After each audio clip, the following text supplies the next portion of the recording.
ধুবুৰী জিলা সমিতিয়ে এটা বিশেষ বাৰ্তা দিয়াৰ কাৰণে আজি আপোনালোকক আমি আমন্ত্ৰণ জনাইছোঁ। সাংবাদিক বন্ধুসকল, আপোনালোকে জানে যে যোৱাকালি মাননীয় সংসদ ধুবুৰী জিলাৰ ৰকিবুল হুছেইন ডাঙৰীয়াই তেখেতে এটা প্ৰেছ কনফাৰেঞ্চ কৰিছে। তেখেতে প্ৰেছ কনফাৰেঞ্চত বহুখিনি কথা কৈছে, যিখিনি কথা আমাৰ দৃষ্টিগত হৈছে।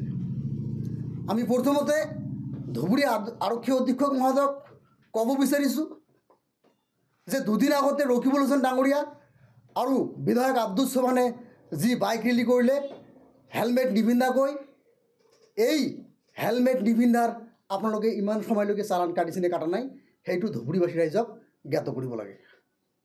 তাৰ লগতে আমি ক'ব বিচাৰিছোঁ ধুবুৰী জিলা আৰক্ষী অধীক্ষক মহোদয়ক যে আৰক্ষী অধীক্ষক মহোদয়, অতি সাধাৰণ মানুহে যেতিয়া হেলমেট নিপিন্ধাকৈ বাইক চলায়, আমাৰে ভাই বন্ধু, কলেজীয়া ভাই বন্ধু যেতিয়া বাইক চলায় হেলমেট নিপিন্ধাকৈ কেতিয়াবা ভুলতে, তেতিয়া কিন্তু আপোনালোকে জঁপিয়াই পৰি সিহঁতৰ পৰা 1,000 পৰা 2,000কৈ চালান কাটে।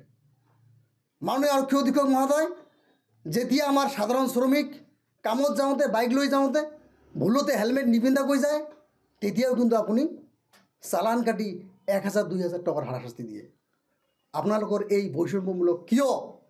ইমান সময়লৈকে আপুনি কিয় ৰকিবুল হুছেইন ডাঙৰীয়া আৰু বিধায়ক আব্দুল সোবহানৰ আপোনালোকে চালান কিয় কাটা নাই?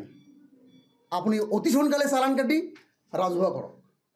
তাৰ লগতে আমি ধুবুৰীবাসী ৰাইজক, ধুবুৰীবাসী ৰাইজ আমাৰ অভিভাৱক হয়, আমাৰ ছাত্ৰ সমাজৰ পৰা আৰম্ভ কৰি যুৱ সমাজৰ অভিভাৱক হয়।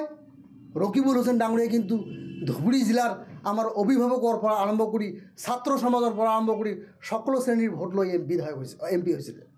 কিন্তু ৰকিবুল হুছেইন ডাঙৰীয়া, আপুনি কিন্তু এই অধিকাৰ আপোনাৰ নাই। আপুনি ধুবুৰীৰ ভাই বন্ধুক আপুনি কিন্তু আলফা সজাব নোৱাৰে। আজিৰ দিনত আলফাৰ নিচিনাকৈ টকা দাবী কৰাৰ ক্ষমতা কাৰো নাই। এইখন চৰকাৰৰ দিনত কমচে কম কৈছোঁ। আপুনি ধুবুৰীত আহি ধুবুৰী ৰাইজৰ ভোট লৈ ধুবুৰীৰ মানুহক বা ধুবুৰীৰ ভাই বন্ধুক আপুনি কিন্তু উগ্ৰপন্থী সজোৱাৰ আপোনাক কোনো অধিকাৰ দিয়া নাই।